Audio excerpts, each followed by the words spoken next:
Hello friends, welcome to Hyderabadi రుచులు. సేమియా బూరెలు తయారు చేయడం చూద్దాం. చాలా టేస్టీగా ఉంటాయి.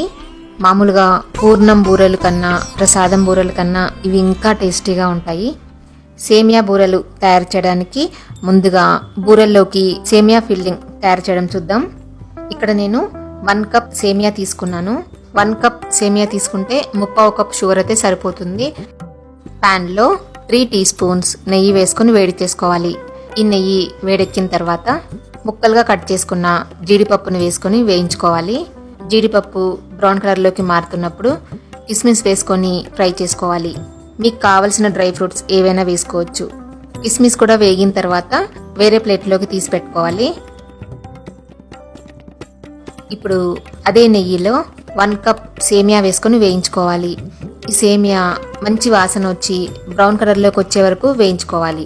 సేమియా బ్రౌన్ కలర్లోకి వచ్చిన తర్వాత వేరే బౌల్లోకి తీసి పెట్టుకోవాలి. అదే ప్యాన్లో మనం 1 కప్ సేమియా తీసుకున్నాం కదా, 2 కప్స్ వాటర్ వేసుకొని మరిగించుకోవాలి. మూత పెట్టుకుందాము, తొందరగా మరుగుతాయి. వాటర్ మరుగుతున్నాయి కదా, ఇప్పుడు దీంట్లో మనం వేయించుకున్న సేమియాని వేసుకొని కలుపుకోవాలి. ఈ సేమియాని బాగా దగ్గరకు వచ్చే వరకు ఉడికించుకోవాలి. మనం 2 కప్స్ వాటర్ వేసుకున్నాము, సేమియా ఈజీగా ఉడికిపోతుంది. ఇక చూడండి, బాగా ఉడికిపోయింది. సేమియా కూడా దగ్గరకు వచ్చేసింది కదా. ఇప్పుడు దీంట్లో 3/4 కప్పు షుగర్ వేసుకొని కలుపుకోవాలి. చూడండి, షుగర్ కరిగి మళ్ళీ పల్చగా అయిపోయింది కదా. ఇప్పుడు ఇదంతా దగ్గరకు వచ్చే వరకు స్టవ్ సిమ్లో పెట్టుకొని ఉడికించుకోవాలి, లేదంటే మాడిపోతుంది. దగ్గరకు వచ్చేసింది కదా. ఇప్పుడు దీంట్లో 3 టేబుల్ స్పూన్స్ కొబ్బరి పొడి వేసుకొని కలుపుకోవాలి. ఈ కొబ్బరి పొడి ఆప్షనల్, మీ ఇష్టం ఉంటేనే వేసుకోవచ్చు. తర్వాత చిటికెడు ఇలాచీ పౌడర్ వేసుకొని కలుపుకోవాలి. ఇప్పుడు మనం ఇందాక డ్రై ఫ్రూట్స్ వేయించుకున్నాం కదా, ఆ డ్రై ఫ్రూట్స్ ని ఇందులో వేసుకొని కలుపుకోవాలి. చూడండి, మనం కలుపుతుంటే గిన్నె నుండి వేరవుతుంది కదా సేమియా, అంటే సేమియా కేసరి ప్రిపేర్ అయిపోయింది. స్టవ్ ఆఫ్ చేసుకుని చల్లార్చుకోవాలి. సేమియా బూరెల్లోకి సేమియా ఫిల్లింగ్ ప్రిపేర్ అయిపోయింది. ఇప్పుడు దానికి కోటింగ్ ప్రిపేర్ చేసుకోవాలి. అంటే మనం బూరెల కోసం బ్యాటర్ ప్రిపేర్ చేసుకోవాలి. బ్యాటర్ కోసం 1 కప్ మినపప్పు తీసుకోవాలి. 1 కప్ మినపప్పు తీసుకుంటే 1.5 కప్ బియ్యం తీసుకోవాలి. ఇక్కడ నేను గ్రైండర్లో రుబ్బుతున్నాను, అందుకని 1.5 కప్ తీసుకుంటున్నాను. ఈ మినపప్పుని బియ్యంని బాగా కడిగి నానబెట్టాలి. అంటే 4 to 5 అవర్స్ నానబెట్టాలి, లేదా రాత్రంతా కూడా నానబెట్టి పెట్టుకోవచ్చు. 4 to 5 అవర్స్ తర్వాత బియ్యాన్ని పప్పుని కలిపి రుబ్బుకోవాలి. నేను వెట్ గ్రైండర్లో రుబ్బుకున్నాను. పిండిని గట్టిగా రుబ్బుకోవాలి. మామూలు దోశ పిండిలాగా పల్చగా చేసుకోకూడదు. ఇలా రుబ్బుకున్న పిండిని ఒక బౌల్లోకి తీసుకుందాము. ఈ పిండి చాలా గట్టిగా ఉంది కదా, దీంట్లో కొన్ని వాటర్ వేసుకుందాము. మరీ ఎక్కువ వాటర్ వేసుకోవద్దు, ఎక్కువ పల్చగా చేసుకోకూడదు.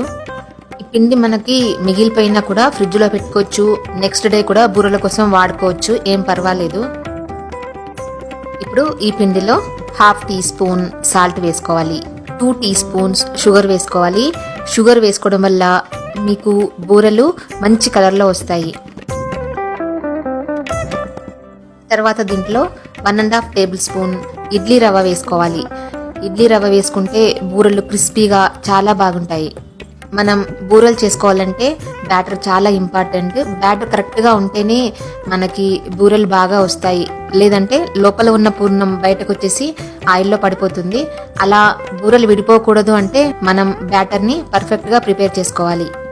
బాగా కలుపుకోవాలి. మనం ఇడ్లీ రవ్వ వేసుకున్నాం కదా, ఒకవేళ బ్యాటర్లో ఎక్కువ వాటర్ ఉన్నా కూడా ఈ ఇడ్లీ రవ్వ వేసుకోవడం వల్ల రవ్వ వాటర్ని పీల్చేస్తుంది. బ్యాటర్ కన్సిస్టెన్సీ ఇలా ఉండేలా చూసుకోండి. బ్యాటర్ ప్రిపేర్ అయిపోయింది కదా. ఇప్పుడు సేమియా బూరెలు ప్రిపేర్ చేసుకుందాము. మనం ఇందాక సేమియా కేసరి తయారు చేసి పెట్టుకున్నాం కదా, చల్లారిన తర్వాత చెయ్యికి కొంచెం ఆయిల్ రాసుకోవాలి.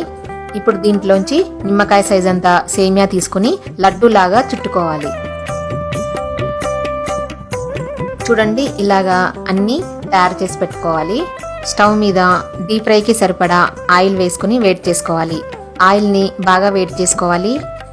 ఇప్పుడు మనం ప్రిపేర్ చేసి పెట్టుకున్న పిండి ఉంది కదా, దాంట్లో ఈ సేమియా ఉండల్ని ఆ పిండిలో ముంచి పిండి మొత్తం ఈ లడ్డూకి కవర్ అయ్యేటట్టుగా చూసుకుని కోట్ చేసుకోవాలి. ఆయిల్ బాగా వేడెక్కిన తర్వాత స్టవ్ మీడియం ఫ్లేమ్లో పెట్టుకొని ఇలా ఒక్కొక్క ఉండని కోట్ చేసుకుంటూ ఆయిల్లో వేసుకోవాలి.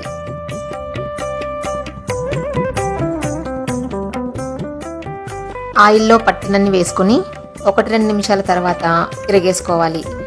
ఇలా అన్ని వైపులా తిరిగేసుకుంటూ గోల్డెన్ బ్రౌన్ కలర్ వచ్చే వరకు ఫ్రై చేసుకోవాలి. స్టవ్ని మీడియం ఫ్లేమ్లో పెట్టుకొని ఫ్రై చేసుకోవాలి. గోల్డెన్ బ్రౌన్ కలర్ వచ్చిన తర్వాత ఆయిల్లోంచి తీసేసుకుని సర్వ్ చేసుకోవాలి. చూడండి ఎంత బాగా కనిపిస్తున్నాయో. ఇప్పుడు వీటిని కట్ చేసుకొని చూద్దాము. చూడండి పైన క్రిస్పీగా, లోపల సేమియాతో సాఫ్ట్గా చాలా చాలా టేస్టీగా ఉన్నాయి ఇవి. మీరు కూడా ట్రై చేసి చెప్తారు కదా.